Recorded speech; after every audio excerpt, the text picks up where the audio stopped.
Eu não conseguia respirar, não conseguia pensar, não conseguia falar. Todo o meu corpo era um grande tremor. Eu só conseguia balançar a cabeça, um não, não, não, um movimento pequeno e inútil que mal saía do lugar. Ele não acreditou. A verdade era simples demais para a raiva dele. Ele me segurou pelo braço com força e me puxou para mais perto. Os olhos dele injetados de sangue procuravam dentro dos meus alguma coisa, alguma confirmação para a traição que ele sentia.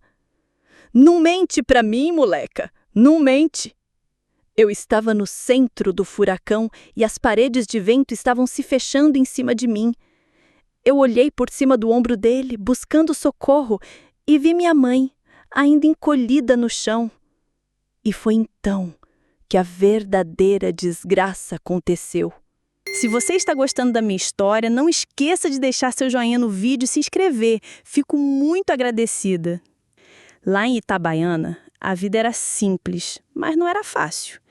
A gente morava numa casinha de taipa, com chão de terra batida que minha mãe varria todo dia, levantando aquela poeirinha vermelha que tinha cheiro de casa. Meu pai, Zé, era um homem da roça. A pele dele era curtida pelo sol, as mãos grossas e cheias de calos de quem lida com a terra todo santo dia. Ele falava pouco, e quando falava, a voz saía feito pedra, dura e sem rodeio. O que ele dizia era lei, e ai de quem duvidasse. Eu tinha medo dele, um respeito que era mais medo do que admiração. Ele não era um homem ruim, não de todo. Trabalhava de sol a sol para não deixar faltar o de comer. Mas não sabia dar um carinho, um afago. O jeito dele de amar era botando pão na mesa. E para ele isso bastava. Já minha mãe, Maria, era o contrário. Ela era bonita, com cabelo preto e comprido que ela vivia prendendo num coque. Tinha um olhar que parecia estar sempre longe, perdido num lugar que ninguém alcançava. Ela era mais nova que meu pai e às vezes eu tinha a impressão de que ela era uma flor que nasceu no meio do sertão por engano. Ela não parecia feliz. Cantarolava umas musiquinhas tristes enquanto lavava a roupa no rio e o suspiro dela no fim do dia era uma coisa que cortava o coração da gente. A tristeza dela era um bicho silencioso que morava com a gente dentro de casa. A tensão entre os dois gera uma coisa que eu sentia no ar, feito o cheiro de chuva antes da tempestade. Não tinha grito, não tinha briga de arrastar os móveis. Era uma guerra fria, travada nos silêncios, nos olhares atravessados na hora do jantar. Meu pai cobrava com o zóio e minha mãe respondia com silêncio. Eu, criança, ficava no meio, sem entender direito o que acontecia. Só sentia que a nossa casa não era um lugar de paz, era um lugar de espera, como se a gente tivesse sempre esperando alguma coisa ruim acontecer. E foi nessa época que meu pai chegou com a conversa de mudança. Ele ouviu falar de umas terras para o norte de Goiás, um lugar que prometia fartura, onde a terra era boa e o governo estava ajudando quem quisesse trabalhar. Ele falava com um brilho nos olhos que eu nunca tinha visto. Era a chance de ter o que era nosso, de sair daquela vida de miséria. Para ele era a promessa de um paraíso. Para minha mãe era só mais um desterro. Eu vi no rosto dela a resignação, a falta de vontade. Ela não queria ir. Gostava de ter a mãe dela por perto, as irmãs, mas a palavra de meu pai era a última. E assim, a gente arrumou as poucas traias que tinha, botou numa trouxa e se preparou para deixar para trás a única vida que a gente conhecia. Eu, no meu canto, sentia um frio na barriga. Tinha medo do desconhecido, mas uma parte de mim, uma parte bem pequena, sentia uma pontinha de esperança. Talvez, nesse lugar novo, minha mãe voltasse a sorrir. Talvez meu pai ficasse mais brando. A viagem foi um castigo. Foram dias e dias dentro de um caminhão pau de arara sacolejando numa estrada de poeira que não acabava nunca. O sol quente rachava a pele da gente e a poeira entrava no nariz, na boca, nos olhos. Eu ia espremida entre minha mãe e outros desconhecidos, todos com o mesmo olhar, de cansaço e esperança. Minha mãe passou a viagem quase toda calada, com um olhar fixo no horizonte que nunca mudava. De vez em quando, ela me abraçava apertado, como se eu fosse a única coisa que ela tinha no mundo. E foi nesse balanço do caminhão que eu comecei a entender que a tristeza dela era mais funda do que eu imaginava. Quando finalmente chegamos no que hoje é o Tocantins, o paraíso que meu pai tanto falou não passava de um pedaço de mato fechado. O lugar era bruto, selvagem. O calor era um bafo constante e os mosquitos pareciam ter o tamanho de um besouro. A casa que nos deram era um casebre de barro, ainda mais simples que o nosso lá de Sergipe. Não tinha nada, só as paredes, o teto de paia e a promessa de muito trabalho pela frente. Naquela primeira noite, deitada numa esteira no chão duro, eu ouvi minha mãe chorando baixinho. Era um choro contido para não acordar meu pai. Naquele momento eu soube. A mudança não ia curar nada. A gente só tinha trocado de lugar. Mas a tristeza tinha vindo junto na bagagem. E ali, naquele lugar isolado de tudo e de todos, o silêncio da nossa casa ia ficar ainda mais barulhento, mais perigoso. Os primeiros meses naquele pedaço de chão que a gente passou a chamar de lar foram de um silêncio que pesava. Meu pai se enterrava no trabalho da roça do nascer ao pôr do sol. A luta dele era com o mato, com a terra seca, com a promessa de fartura que parecia cada vez mais distante. Ele chegava em casa sujo, cansado e ainda mais calado. O suor e a poeira pareciam ter cimentado a dureza no rosto dele. A gente comia o que dava, o que a terra teimava em nos dar, e as conversas eram curtas, só o necessário. Minha mãe, por outro lado, parecia murchar a cada dia que passava. Aquele resto de esperança que eu achei ter visto nela tinha se apagado por completo. Ela fazia as coisas no automático. Cozinhava, lavava, limpava, mas o olhar dela continuava longe e a tristeza era uma capa que a cobria o tempo todo. A solidão daquele lugar era cruel. Não tinha vizinho, não tinha parente, não tinha uma estrada por onde passasse gente. Era só a gente, o mato e o silêncio. E o silêncio, às vezes, faz mais barulho que qualquer gritaria. Era um silêncio que guardava tudo que não era dito, toda amargura, toda decepção.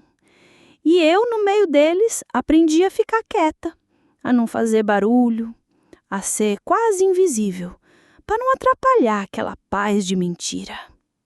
Foi num desses fins de tarde, enquanto eu ajudava a minha mãe a catar feijão na varanda, que a gente viu a fumaça. Uma fumacinha fina, branca, subindo do outro lado do córrego que cortava as terras. A gente nunca tinha visto sinal de gente por ali. Meu pai tinha dito que o vizinho mais próximo morava a léguas de distância. Minha mãe parou o que estava fazendo e ficou olhando, a mão com o punhado de feijão parada no ar. Havia uma curiosidade no olhar dela, uma coisa diferente. Não demorou muitos dias e ele apareceu. Chegou a cavalo, um cavalo bonito, bem cuidado, diferente do nosso burrico magro. O nome dele era Antônio. Ele disse que tinha comprado o lote vizinho, que também vinha de longe em busca de vida nova. Era um homem que não parecia pertencer àquele lugar. Não tinha a pele tão queimada de sol quanto a do meu pai, nem as mãos tão grossas. E ele sorria. O sorriso dele era uma coisa que eu não estava acostumada a ver. Era largo e fácil. Ele pediu um pouco de sal emprestado. Disse que as coisas dele ainda não tinham chegado. Meu pai, encostado no batente da porta, respondeu com 2 ou 3 palavras, medindo o homem de cima a baixo com aquele olhar desconfiado de sempre. Mas minha mãe, minha mãe, foi a primeira vez em meses que eu vi uma cor diferente no rosto dela. Ela se levantou, foi buscar o sal e ofereceu um copo d'água, puxou conversa, perguntou de onde ele vinha, se estava sozinho. Havia uma animação na voz dela que eu não conhecia. A partir de aquele dia, a casa mudou. Não foi de uma hora para outra, não. Foi aos pouquinhos, de um jeito tão sutil que, se eu não tivesse sempre ali, atenta a tudo, talvez nem percebesse. Minha mãe começou a se cuidar mais. Ela, que vivia de cabelo preso, de qualquer jeito com um nó, passou a ajeitar os fios, a ajeitar a gola do vestido velho.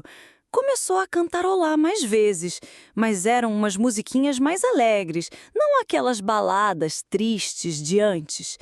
E ela parava na hora se ouvisse os passos do meu pai chegando. Ela também inventava todo tipo de motivo para ir ao córrego. Dizia que ia buscar água, mesmo que o pote ainda estivesse cheio, que ia lavar uma peça de roupa que já estava limpa, ou procurar uma erva qualquer para um chá. E eu sabia, com aquela sabedoria que criança tem, que não era pela água, nem pela erva que ela ia, não. O córrego ficava na divisa da nossa terra com a terra dele, do vizinho Antônio. No começo eu até fiquei um pouco feliz. Era bom ver minha mãe menos triste, com um pouco mais de vida. Mas logo aquela felicidade foi dando lugar a uma coisa esquisita, uma pulga atrás da orelha. A alegria dela não era pra gente, não era pra dentro de casa. Era uma alegria secreta, uma alegria que ela escondia do meu pai. Um dia, eu fui atrás dela. Ela disse que ia procurar umas folhas de boldo e eu fui seguindo, sem fazer barulho. Me escondi atrás de uma moita de guariroba e fiquei espiando. E eu a vi conversando com ele, com o Antônio. Eles estavam perto da cerca, cada um de um lado. Ele falava baixo e sorria, e ela ria. Um riso baixo, contido, mas era um riso. Um riso que eu nunca tinha ouvido ela dar para o meu pai. De repente, ele esticou a mão por cima da cerca e entregou uma florzinha do mato para ela. Uma flor amarela, pequena. Minha mãe pegou a flor, olhou para ela com carinho e depois olhou para os lados assustada, como se tivesse medo de alguém ver. Foi aí que o olhar dela encontrou a mim, escondida atrás da moita. O riso dela morreu na hora. O rosto ficou branco e ela fez um sinal rápido com a mão para eu ficar quieta. Eu saí correndo de volta para casa, com o coração batendo na boca. Não de medo dela, mas medo do que eu tinha visto. Não era flor, não era conversa, era o segredo, era o medo no rosto dela. A casa, que antes era só silenciosa e triste, agora tinha também essa tensão. Era um medo constante de que meu pai descobrisse o que quer que fosse aquilo que deixava minha mãe tão viva e assustada ao mesmo tempo. E eu, pequenininha, no meu canto, passei a ser a guardiã daquele segredo que nem era meu. Eu não tinha palavras para explicar o que eu sentia. Era um nó na garganta, um medo que não tinha nome. Eu só sabia que a chegada daquele vizinho tinha mudado tudo. A tristeza da minha mãe tinha ganhado uma companhia, o segredo. E eu não sabia qual dos dois era mais perigoso. Depois daquele dia da florzinha do mato, uma coisa mudou entre eu e minha mãe. Ela não falou nada e eu também não. Mas o silêncio entre nós duas agora tinha um peso diferente. Era um silêncio de cumplicidade forçada, de um segredo que tinha se instalado bem no meio da gente. Eu via nos olhos dela um pedido mudo para que eu não dissesse nada e, ao mesmo tempo, um medo do que eu sabia. Ela passou a me observar, a medir minhas reações. Se eu ficava muito quieta, ela vinha me dar um afago desajeitado, uma coisa que não era do feitio dela. Se eu ria de alguma bobeira, via o alívio no rosto dela, como se meu riso de criança fosse a prova de que o mundo continuava no lugar. Mas o mundo não estava mais no lugar. O chão da nossa casa tinha ficado fofo, instável, e eu passei a andar nas pontas dos pés, com medo de fazer qualquer barulho que pudesse denunciar o que eu carregava dentro de mim. A minha infância, de repente, ficou séria demais, cheia de preocupação de adulto. A oportunidade para os encontros ficava escancarada quando meu pai ia para o vilarejo. O vilarejo, que eles chamavam de cidade, era um amontoado de umas poucas casas, uma venda e uma igreja, e ficava a meio-dia de cavalgada dali. De vez em quando, meu pai precisava ir lá para vender o queijo que minha mãe fazia, ou comprar sal, querosene e fumo. Nesses dias, a casa mudava. O ar ficava mais leve e minha mãe se transformava. Ela me pedia para fazer coisas que, no fundo, eu sabia que eram desculpas. Minha filha, vai brincar lá perto da porteira? Fica de olho na estrada, que passarinho que voa alto vê mais longe. Se vir a poeira do cavalo do seu pai, você corre e me avisa, tá? Para eu esquentando o café dele. No começo eu ia, achando que era uma brincadeira. Mas logo eu entendi. Eu não era mais só a filha dela. Eu era a sentinela, a vigia. O meu posto era a porteira e minha missão era proteger o segredo dela. E enquanto eu ficava lá, com o sol na cabeça, imaginando coisas, eu ouvia. Às vezes, ouvia o som do cavalo dele, do Antônio, chegando de mansinho pelo outro lado, pelo caminho do córrego. O coração dava um pulo dentro do peito. Eu não queria saber, não queria ver, mas eu estava ali, no meio de tudo. Um dia, meu pai tinha saído bem cedo. O sol mal tinha nascido e ele já estava a caminho do vilarejo. O dia estava abafado, com umas nuvens escuras se formando longe, com promessa de chuva. Minha mãe parecia inquieta, andando de um lado para o outro. Depois de um tempo, ela me mandou ir buscar uns ovos no galinheiro, que ficava mais nos fundos do terreno, bem longe da casa. Eu fui, me demorando de propósito, brincando com as galinhas. Quando eu estava voltando, com os ovos na barra do vestido, eu vi. O cavalo do Antônio estava amarrado numa árvore, escondido na sombra de um pé de manga. E a porta da nossa casa, que vivia escancarada para o calor sair, estava só encostada. O meu sangue gelou. Eu andei devagar, pé ante pé, sem fazer barulho. O medo era tanto que meus dentes começaram a bater um no outro. Cheguei perto da janela, uma fresta pequena na parede de barro, e olhei. E eu vi. Ele estava lá dentro, sentado na nossa mesa, e minha mãe estava em pé, perto do fogão, e ela estava rindo. Um riso solto, um riso que eu nunca em toda a minha vida tinha ouvido sair da boca dela. Era um riso que preenchia a casa toda. E naquele momento eu senti uma pontada de raiva. Aquela alegria, aquele riso, por que não podia ser pra gente? Por que tinha que ser escondido? O medo que eu sentia era uma coisa física. Dava um frio na barriga, uma falta de ar, uma vontade de correr pro meio do mato e só voltar quando tudo tivesse acabado. Eu comecei a ter pesadelos. Sonhava que meu pai chegava de repente e encontrava a porta encostada. E eu não sabia o que ele faria, mas na minha cabeça de criança, a imagem era de uma violência sem tamanho, de gritos e de coisas se quebrando. Eu passei a comer mal, a me assustar com qualquer barulho. Vivia em estado de alerta. E a pior parte era quando meu pai voltava.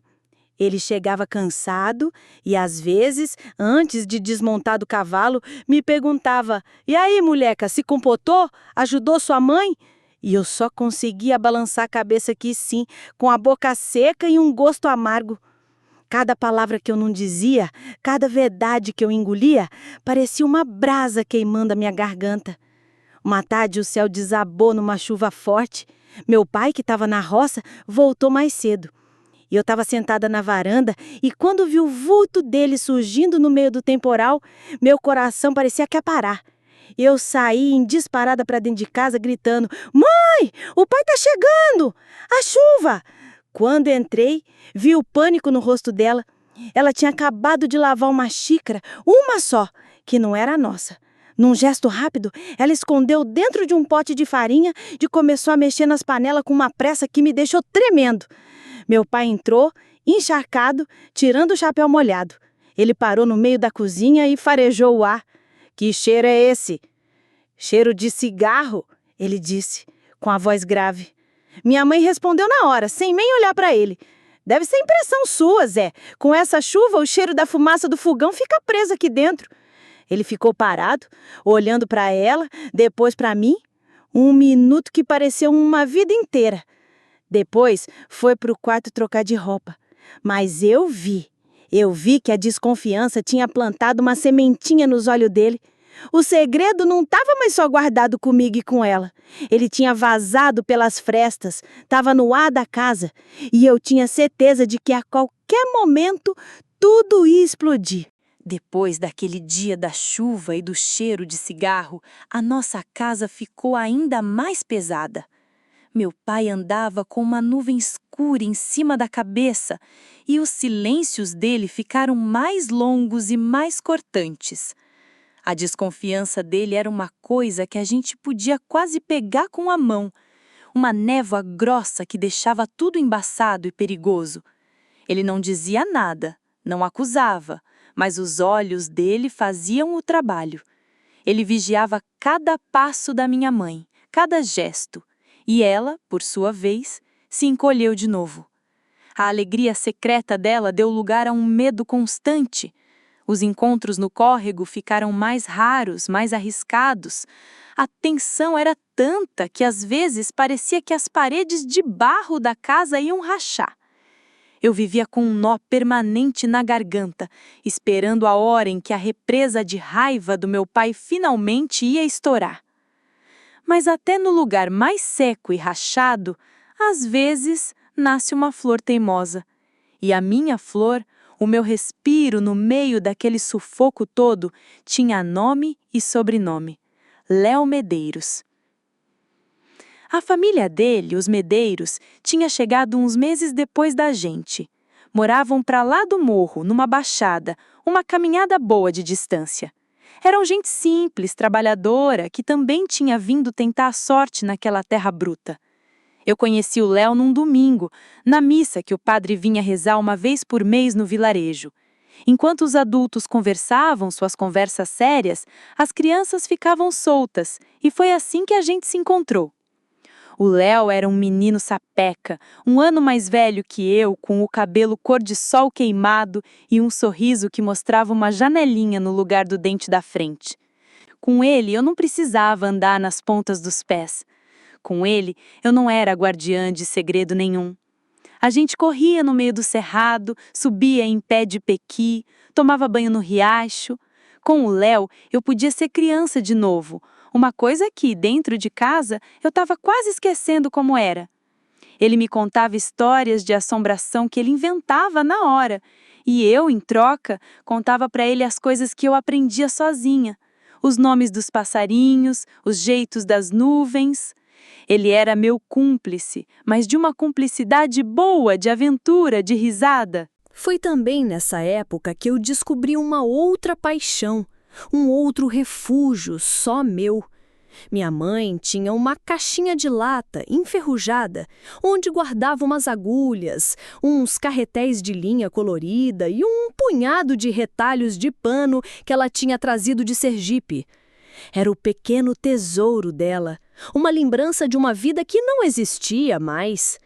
Um dia, Movida por uma curiosidade que eu nem sabia que tinha, peguei um retalho azul, uma agulha e um pedaço de linha branca e comecei a alinhavar, a tentar fazer uma roupinha para minha boneca de sabugo de milho. Meus primeiros pontos eram tortos, desajeitados, mas eu não desisti. Fui fazendo e desmanchando até que consegui fazer um vestidinho. Ficou uma coisa feia, toda remendada, mas quando eu vesti na minha boneca, meu coração se encheu de um orgulho tão grande. Era uma coisa que eu tinha feito com as minhas próprias mãos. A partir daquele dia, aquele se tornou o meu segredo. Mas era um segredo bom, um segredo que não me dava medo, pelo contrário, me dava esperança. Eu passava horas, escondida no fundo do quintal, costurando meus retalhos. Eu sonhava em ter uma máquina de costura de verdade, daquelas de pedal, que fazia um barulhinho gostoso. Sonhava em aprender a fazer vestidos bonitos, com gola, com um botão, não só para mim, mas para as outras pessoas. O Léo foi a primeira e única pessoa para quem eu contei do meu sonho. Ele não riu de mim como eu achei que ele faria. Pelo contrário, achou a ideia melhor do mundo. Quando você for uma costureira famosa, ele dizia, eu vou ser seu cliente. Você vai fazer uma camisa bem bonita para mim. Ele me ajudava a encontrar coisas que pudessem servir para os meus trabalhos. Trazia sementes coloridas para serem os botões, penas de passarinho para enfeitar os chapéus das bonecas. A nossa amizade era o meu porto seguro, mas essa felicidade era frágil e eu sabia. Meu pai não gostava muito que eu andasse com o Léo. Menina não tem que ter amizade com menino, ele resmungava com aquela voz de trovão. Tem que aprender os afazeres de mulher, ficar dentro de casa, ajudar a mãe. Cada vez que eu saía para encontrar o Léo era um pequeno ato de rebeldia. E eu sempre voltava com medo de levar uma bronca ou um castigo. A alegria sempre acabava na porteira de casa. Era só eu botar o pé para dentro daquela cozinha silenciosa que o peso do mundo caía nas minhas costas de novo. O riso morria na garganta e eu voltava a ser a menina quieta e assustada que espiava a vida pelos cantos. Eu vivia em dois mundos. O mundo de dentro de casa, escuro e cheio de armadilhas, onde eu era cúmplice de um adultério que eu mal entendia, e o mundo de fora, o mundo do Léo e dos meus retalhos, um mundo onde eu podia sonhar que a vida podia ser diferente, podia ser leve, podia ser minha. E eu me agarrava a esse segundo mundo, com todas as minhas forças, sem saber que a tempestade que se formava dentro de casa estava prestes a derrubar tudo, a levar embora meus sonhos, meus retalhos e o meu único amigo. Aquele pequeno mundo de paz que eu tinha construído com o Léo e meus retalhos começou a balançar, feito uma ponte de cipó numa ventania. Uma nuvem escura que pairava sobre a cabeça do meu pai não se dissipou com o tempo. Pelo contrário, ela cresceu, ficou mais preta e os primeiros relâmpagos começaram a cortar o silêncio da nossa casa. A desconfiança dele deixou de ser uma coisa quieta, de dentro, e passou a ser uma arma que ele usava todo dia. Ele se tornou um homem irritado, amargo, e a paciência dele, que já era curta, acabou de vez. Viver em casa virou um tormento. A gente pisava em ovos com medo de que a casca se quebrasse a qualquer momento. Qualquer coisinha era motivo para uma explosão de raiva. Um dia, a comida estava com pouco sal. Ele empurrou o prato com força, fazendo o feijão derramar na mesa. — O que foi, Maria? Anda com a cabeça aonde que não consegue nem mais botar o sal direito na comida? Minha mãe encolheu os ombros e não disse uma palavra, mas eu vi a mão dela tremer enquanto limpava a sujeira. A raiva dele procurava um lugar para sair, um alvo para acertar, e a gente vivia com o medo constante de ser esse alvo. As perguntas começaram a vir com mais frequência, diretas, afiadas como faca. Ele interrogava minha mãe sobre tudo, onde ela ia, por que demorava, com quem falava, mas ela, com anos de prática em se anular, tinha se tornado uma mestra no silêncio. Dava respostas curtas, vazias, que não diziam nada. E vendo que daquele jeito não ia arrancar o que queria, meu pai se virou para mim. Ele começou a me ver como o elo mais fraco da corrente, a portinha por onde ele poderia entrar para descobrir a verdade. Ele me chamava no canto quando minha mãe estava no quintal ou no córrego. A voz dele tentava ser mansa, mas era um tom que me dava mais medo do que se ele gritasse. Era a mansidão da cobra antes de dar o bote. Minha filha, ele começava botando aquela mão pesada e cheia de calos no meu ombro. Seu pai precisa saber de uma coisa, e só você pode me ajudar. Sua mãe, ela tem andado diferente, não tem? Você, que está sempre com ela anda conversando com gente estranha? Aquele vizinho novo, o tal de Antônio, ele tem vindo por aqui quando eu não tô? O meu coração parecia uma arapuca, batendo descontrolado dentro do peito. O suor escorria frio na minha testa e as palavras sumiam da minha boca. Eu baixava os olhos para as rachaduras dos meus pés descalços e só balançava a cabeça, dizendo que não via nada, que mamãe era a mesma de sempre. Cada não que eu dizia era uma mentira que me envenenava por dentro. Eu sentia o gosto amargo da mentira na língua. Eu estava mentindo para proteger minha mãe de uma surra, talvez coisa pior, mas eu também estava mentindo para me proteger. Eu sabia do que meu pai era capaz quando ficava cego de raiva. Eu já tinha visto ele matar uma cobra com um ódio que me deixou tremendo por dias. Eu não queria ver aquele ódio virado para dentro de casa. Então, eu mentia. E cada mentira me colocava mais fundo naquele buraco, mais cúmplice daquela sujeira toda. Eu estava no meio de um fogo cruzado e não importava para que lado eu corresse, o tiro ia me acertar. Uma tarde, a situação ficou ainda pior. Eu estava voltando para casa, vindo de uma das minhas raras e arriscadas escapadas para encontrar o Léo. Meu pai me viu chegando e me barrou na porteira. O olhar dele queimava. Onde você estava, moleca? De conversa com aquele filho dos Medeiros, não é? O que vocês tanto cochicham? Ele te conta as coisas que vê por aí? Te conta se vê o cavalo daquele vizinho onde não devia estar? Fiquei paralisada. Ele estava tentando me usar, fazer de mim a sua espiã. Ele estava misturando a minha única amizade, a minha única alegria, com a podridão da desconfiança dele. Eu não consegui responder, só fiquei olhando para ele, apavorada. E foi então que eu olhei por cima do ombro dele e vi minha mãe na porta da cozinha. Ela estava parada, feita uma estátua de sal, com um pano de prato na mão. Ela viu a cena. Viu o meu pai me prensando contra a cerca, viu o pavor nos meus olhos. E ela não fez nada, não disse uma palavra para me defender. Apenas ficou olhando com o rosto pálido de medo. Naquele instante, uma coisa dentro de mim se quebrou. Eu entendi que no meio daquela guerra, eu estava completamente sozinha. Os dias que se seguiram foram os piores da minha vida até então. A alegria tinha sumido de vez. Eu parei de encontrar o Léo. Tinha medo do que meu pai poderia fazer, das perguntas que ele poderia me fazer. Meus retalhos coloridos ficaram guardados no fundo da latinha. O sonho da costura ficou empoeirado, esquecido. Não havia mais espaço para sonhar na nossa casa. Só havia espaço para o medo. Meu pai mal saía para trabalhar na roça. Ele ficava por perto, rondando, vigiando.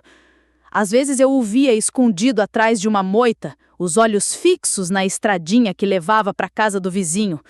Ele não era mais um lavrador lutando pela terra. Ele tinha virado um caçador. E a gente, eu e minha mãe, éramos a presa acuada e só esperando o momento do bote final.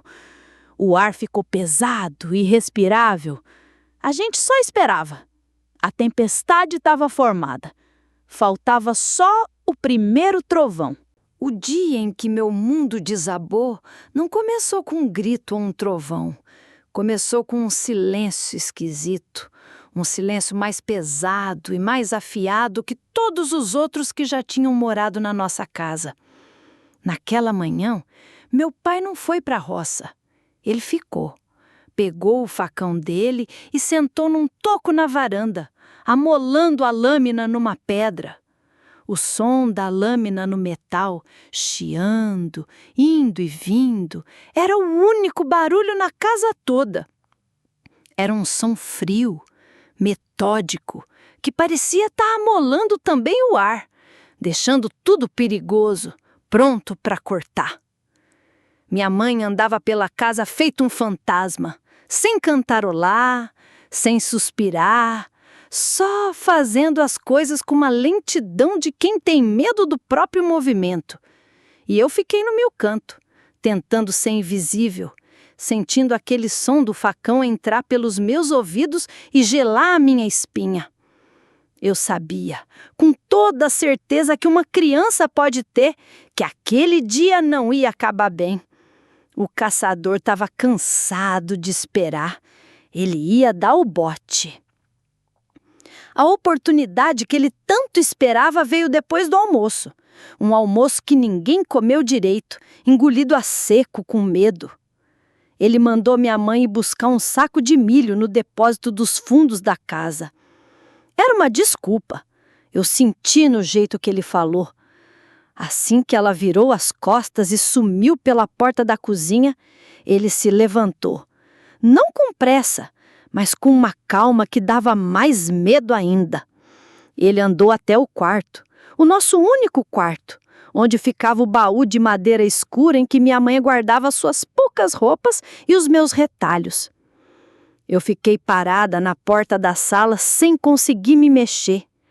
Ele abriu a tampa do baú, que rangeu, e começou a revirar as coisas dela. Tirava os vestidos velhos, as peças de baixo, olhava, cheirava, jogava de lado. E então, no meio dos panos, ele encontrou. Não era uma carta, não era um bilhete. Era uma coisa simples, mas que ali, naquele lugar, naquele momento, era a prova mais alta de todas. Era um sabonete. Um sabonete cheiroso, ainda enrolado num papel bonito, com letras douradas. Daqueles que vendiam na venda da cidade. Um luxo que a gente nunca tinha tido.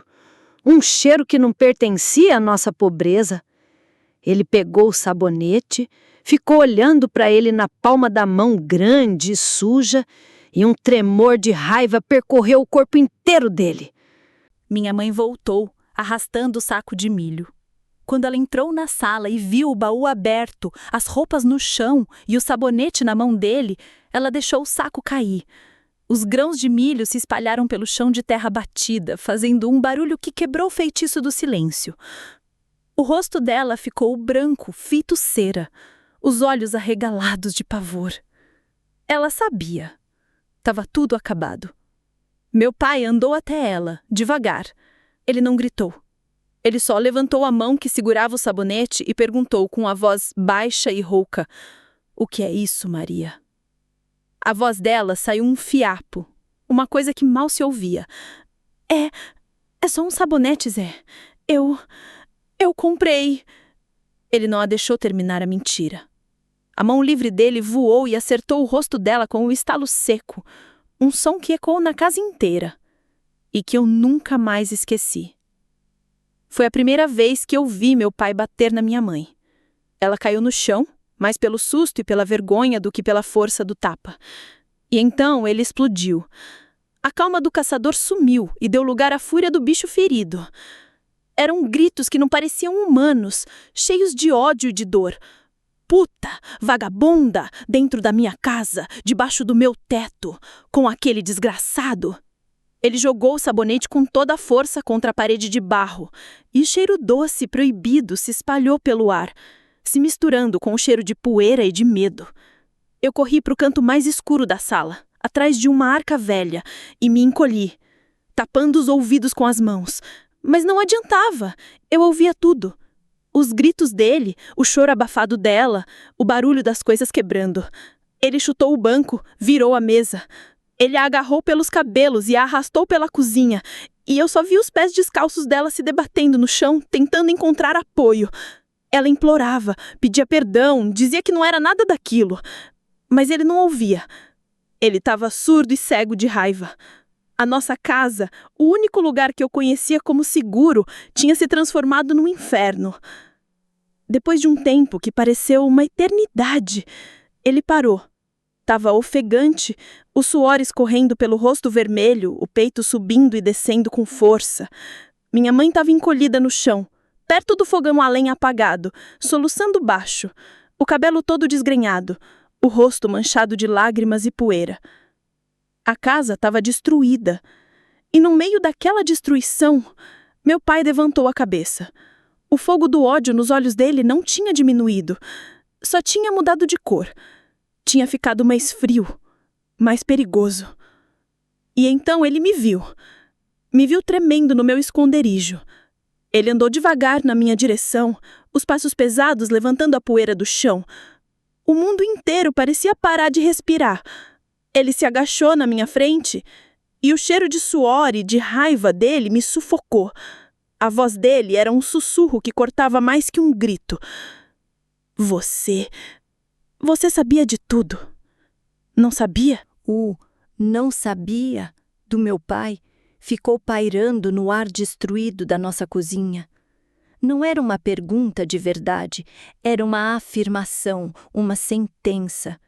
O cheiro dele, uma mistura de suor, raiva e fumo, me envolvia e me sufocava. Eu não conseguia respirar, não conseguia pensar, não conseguia falar. Todo o meu corpo era um grande tremor. Eu só conseguia balançar a cabeça, um não, não, não, um movimento pequeno e inútil que mal saía do lugar. Ele não acreditou. A verdade era simples demais para a raiva dele. Ele me segurou pelo braço com força e me puxou para mais perto. Os olhos dele injetados de sangue procuravam dentro dos meus alguma coisa, alguma confirmação para a traição que ele sentia. Não mente para mim, moleca, não mente. Eu estava no centro do furacão e as paredes de vento estavam se fechando em cima de mim.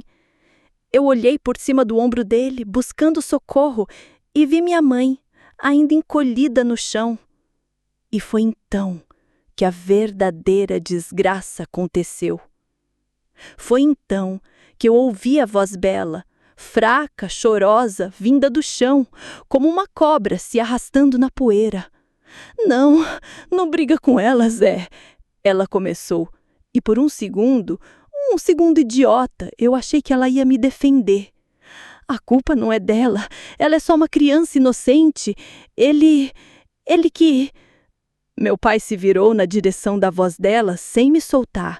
A atenção dele foi toda para ela. Ele o quê, Maria? Fala de uma vez, mulher. Ele o quê? E ali, naquele momento, minha mãe, para se salvar, me jogou aos leões. Ela levantou o rosto manchado de choro e de terra e olhou para o meu pai com os olhos mais falsos e desesperados que eu já vi em toda a minha vida. A voz dela saiu cheia de uma convicção que só o pavor da morte pode dar. O Antônio, Zé, ele vivia de olho nela, na menina.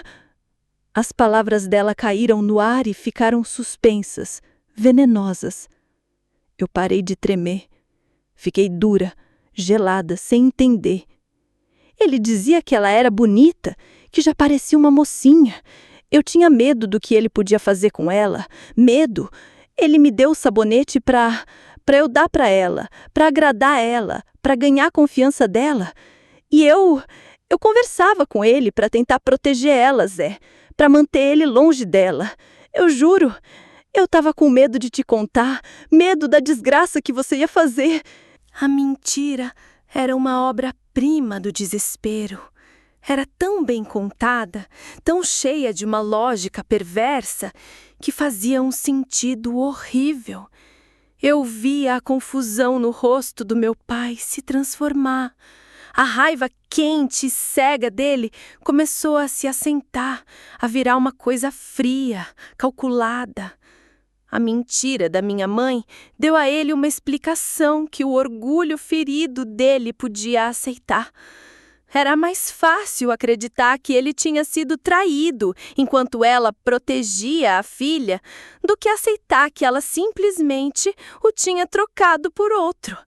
A mentira limpava a honra dela e sujava a mim para sempre. Ele soltou meu braço, me olhou de cima a baixo, mas ele não via mais a sua filha. Ele via a isca, a serpente, a culpada de tudo. A razão da desgraça ter entrado na nossa casa. Então era isso. Ele sussurrou mais para si mesmo do que para nós. Era por causa dela, essa diaba, desde o começo. Ele cuspiu no chão, perto dos meus pés. Um cuspe grosso, cheio de nojo. Eu não conseguia acreditar. As palavras da minha mãe ecoavam na minha cabeça, mas não se encaixavam. Como assim? Eu? O moço olhava para mim? Que mentira era aquela? Eu olhei para minha mãe caída no chão, com o corpo todo encolhido.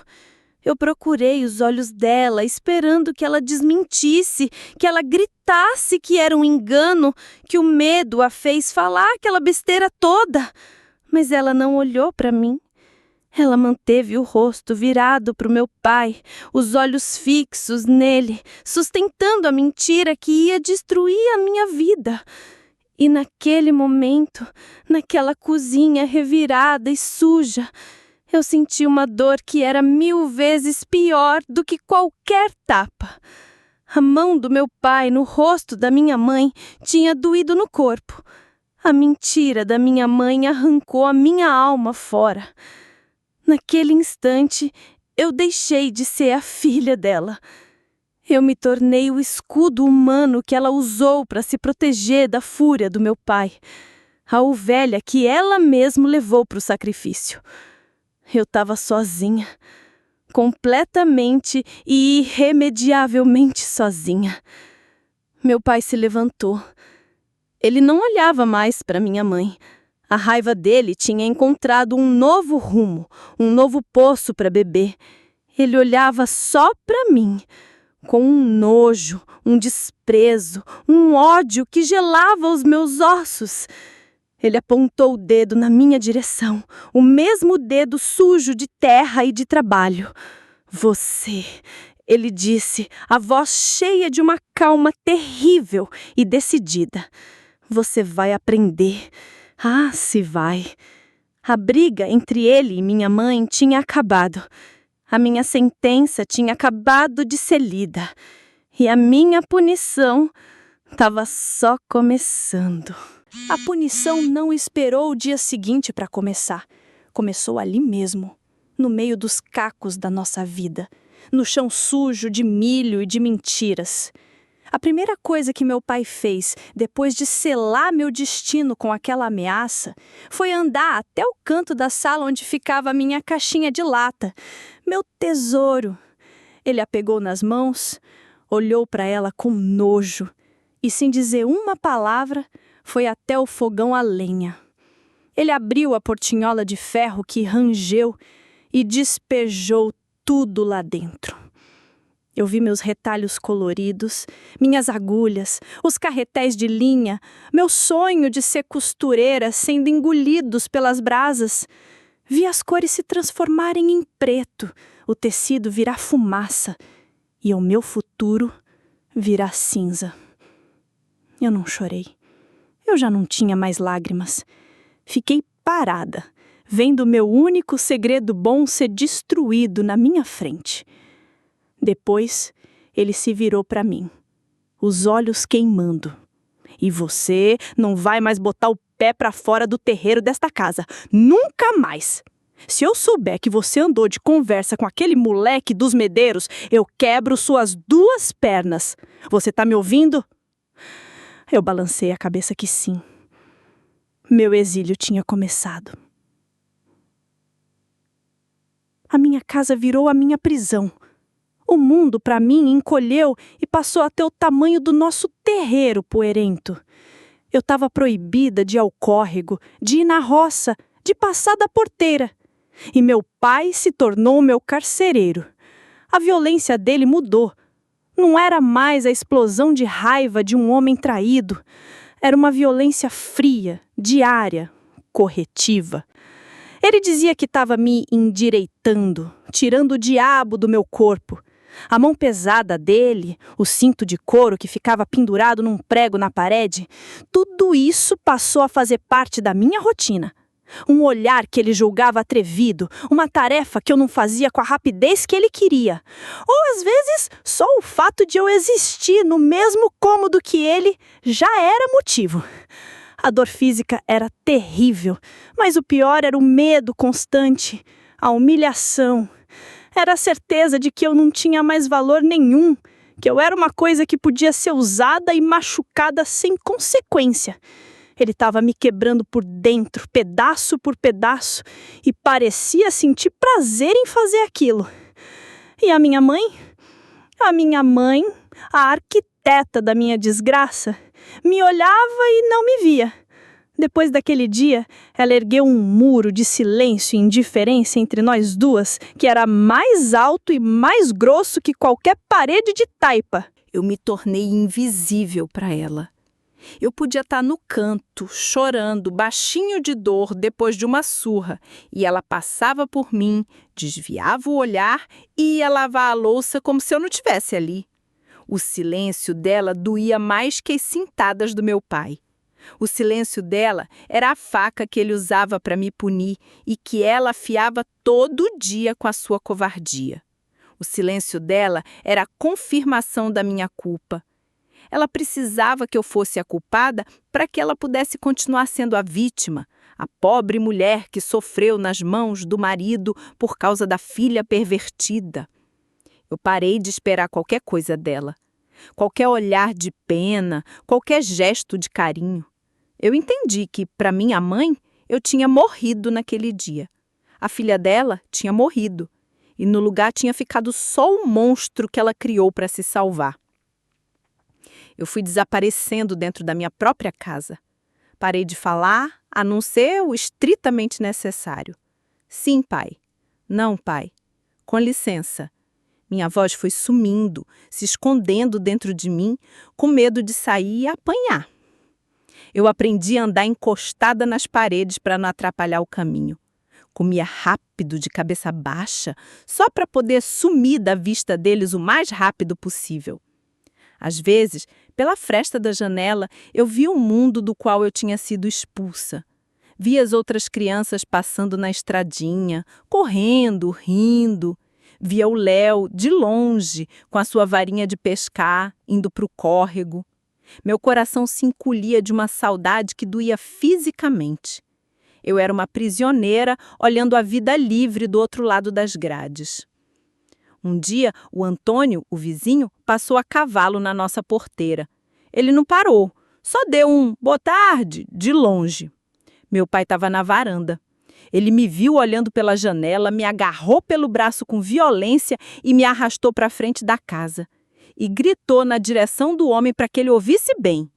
"Pode passar direto, seu desgraçado. Aqui não tem mais nada para você. A mercadoria estragou."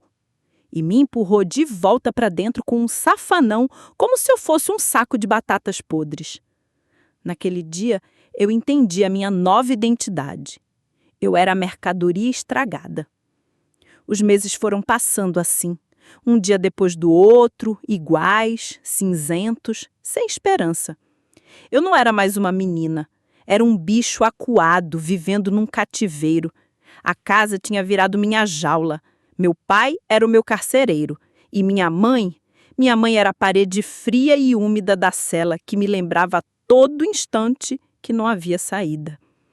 Eu já não sonhava mais, não sentia mais saudade, não esperava mais nada. O meu único desejo, a minha única e pequena esperança era que o dia acabasse logo para eu poder deitar na minha esteira, no meu canto escuro e torcer para não acordar no dia seguinte. O fundo do poço é um lugar estranho. Quando a gente pensa que não dá para afundar mais, a gente descobre que o chão é mais para baixo. Mas às vezes é só nesse escuro total, nesse sufoco, que a gente encontra força para dar o impulso e voltar para a luz. A mola que me fez pular daquele poço de desespero foi uma conversa que eu ouvi escondida, agachada do lado de fora da janela, como sempre.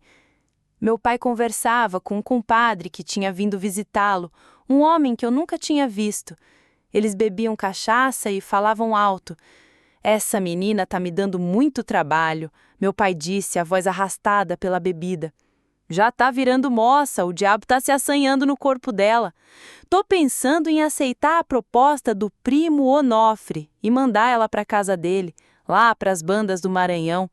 Lá ela aprende o que é serviço de verdade, de sol a sol, e não tem perigo de desonrar mais ninguém. Primo Onofre? Maranhão? As palavras soaram como uma sentença de morte.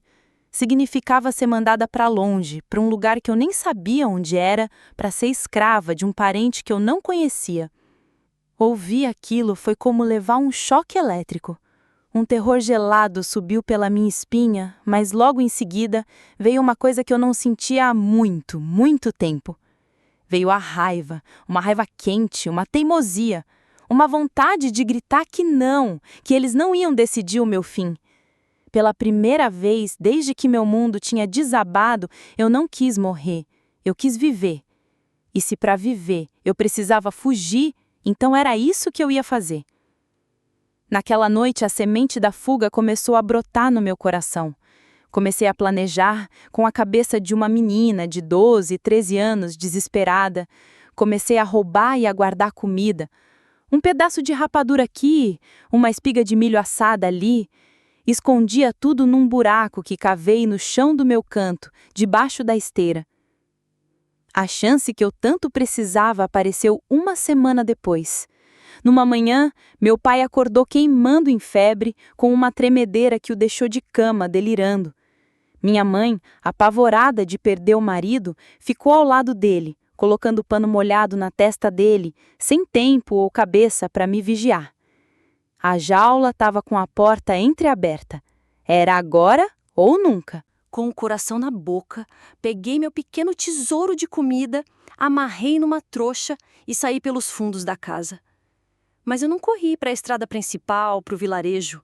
Corri pelo mato, por um atalho que só eu e o Léo conhecíamos. Corri na direção da casa dos Medeiros. Era um risco enorme, mas era o único lugar no mundo onde eu imaginava que poderia encontrar ajuda. Cheguei na casa dele suja de terra, com o vestido rasgado nos espinhos, ofegante. Dona Alice, a mãe do Léo, estava no quintal, estendendo roupa no varal. Quando ela me viu naquele estado, magra feito um bicho, assustada, com as marcas roxas nos braços que a manga curta do vestido não escondia, ela não fez perguntas. Ela só largou a roupa no cesto e correu na minha direção. O rosto dela se encheu de uma compaixão, de uma dor que eu não recebia uma eternidade. Ela me abraçou. E naquele abraço eu desabei. Chorei tudo que não tinha chorado em meses. Ela me levou para dentro, para a cozinha cheirosa dela e me deu um prato de comida quente, que eu comi com a fome de quem não sabia quando ia comer de novo. Você não pode ficar aqui, minha filha, ela disse, com a voz embargada, enquanto passava a mão no meu cabelo. Se o seu pai descobre, a desgraça é grande para todo mundo. Mas eu não vou deixar você sozinha nesse mundo. Não vou. Dona Alice era a mãe que eu devia ter tido. Ela não podia me abrigar, mas ela me deu uma rota de fuga. Me deu um pão, um pedaço grande de queijo e umas moedas que ela tirou de uma latinha escondida em cima do armário. E me deu uma instrução, um plano.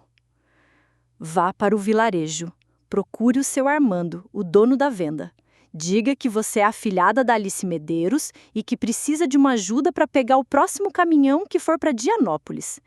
Diga que você é boa, que quer trabalhar em casa de família para se sustentar. Dianópolis. O nome soava como uma promessa de outro mundo. Foi então que o Léo apareceu na porta da cozinha. Quando ele me viu, Quando viu a trouxa no meu colo e o olhar da mãe dele, ele entendeu tudo. Os olhos dele se encheram de lágrimas. Ele veio até mim e me deu um abraço. Um abraço rápido, apertado, cheio de coisas não ditas. Se cuida, viu? Ele sussurrou no meu ouvido. Dona Alice me acompanhou até o começo da picada. Deus te acompanhe, menina. Seja forte. E eu fui, sem olhar para trás, para não fraquejar, para não me afolgar na dor de deixar para trás o único amigo que eu já tive. Andei o resto do dia, com o sol na cabeça e as moedas de Dona Alice amarradas na ponta do vestido. O medo caminhava comigo, mas era um medo diferente. Não era o medo paralisante da minha casa, era o medo da liberdade, o medo agudo do desconhecido. Cada passo que eu dava para longe daquela casa era um passo na direção de mim mesma. Eu não sabia o que eu ia encontrar em Indianópolis, não sabia se seu Armando ia me ajudar, não sabia de nada. Mas pela primeira vez em muito, muito tempo, o futuro era uma página em branco que eu mesma e mais ninguém ia escrever. Aquele caminho para o vilarejo, com a trouxinha de comida e as moedas de Dona Alice, foi o mais longo e o mais curto da minha vida. Cada passo era uma mistura de pavor e de uma esperança teimosa. Cheguei na venda do seu Armando suja e moída de cansaço, mas com uma determinação no olhar que eu não sabia que possuía. O homem, um senhor de bigode branco e olhar desconfiado, me mediu de sina abaixo. Mas quando eu disse as palavras mágicas, com a voz ainda trêmula de menina, "Sou a filhada da Alice Medeiros", o rosto dele se suavizou. Ele entendeu tudo sem que eu precisasse explicar. Me deu um copo de garapa e me arrumou um canto no caminhão de um mascate que ia para Dianópolis no dia seguinte. Naquela madrugada fria, enquanto o caminhão sacolejava na estrada de terra, eu deixei para trás meu nome de batismo, minha história e toda a dor que aquela terra guardava. Eu era uma folha em branco e pela primeira vez a caneta estava na minha mão. Dianópolis era uma cidade grande, barulhenta, cheia de gente, uma confusão que me assustou no começo.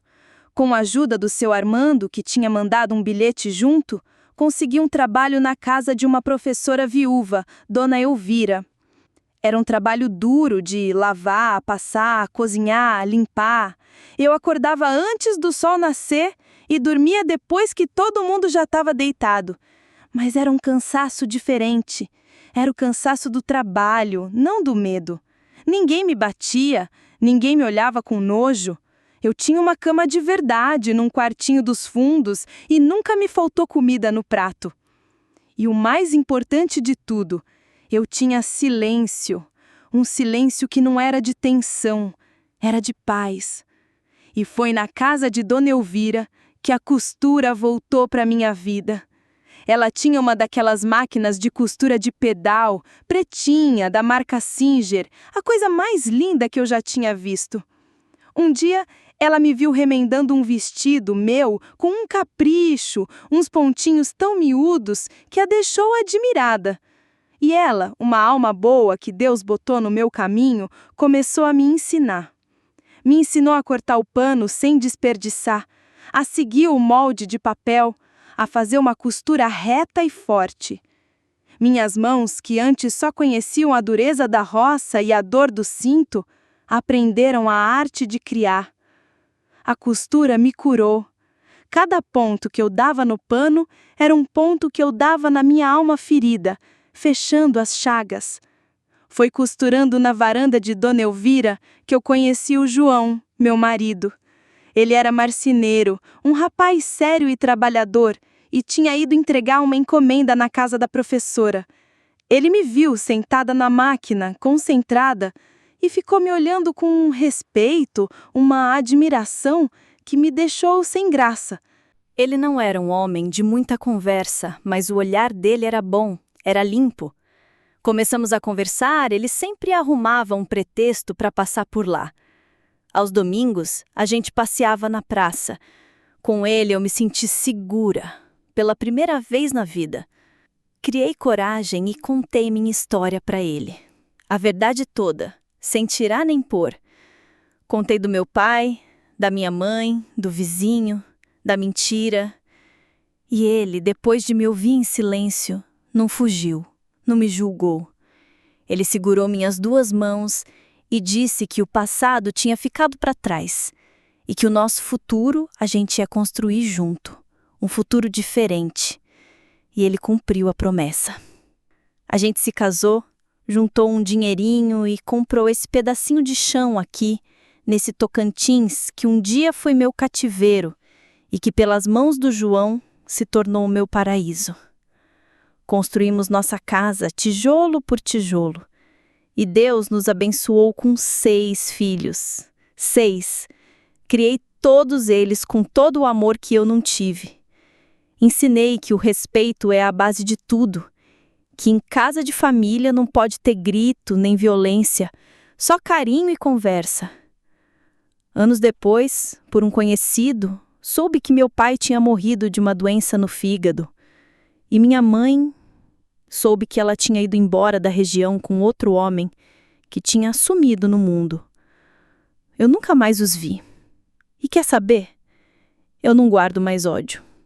Só uma tristeza funda pela menina que eu fui e uma pena pela mulher fraca que minha mãe foi, que não soube me proteger e não soube ser mãe. Hoje, quando eu sento aqui nesta varanda, com a minha máquina de costura do lado e vendo meus netos correndo nesse terreiro que um dia foi só mato, eu vejo que a vida, apesar de tudo, valeu a pena. Superar o que eu passei não foi fácil. Foi uma luta de todo dia. Uma escolha de olhar para frente, de plantar o amor onde só tinha dor, de escolher o perdão em vez da amargura. A cicatriz está aqui, no fundo da alma, e não sai nunca mais. Mas ela não dói mais. Ela só me lembra da força que eu nem sabia que tinha. Uma força que toda mulher carrega dentro de si. Eu aprendi que não importa o quão fundo seja o poço, sempre existe uma luz lá em cima. E a gente tem que lutar, com unhas e dentes para alcançá-la. Hoje eu tenho paz. Tenho uma família que é o meu maior tesouro, meu porto seguro. Tenho o riso dos meus filhos, o abraço dos meus netos, o amor do meu velho João. E essa é a maior vitória que uma pessoa pode ter. Obrigada por ouvir a minha história.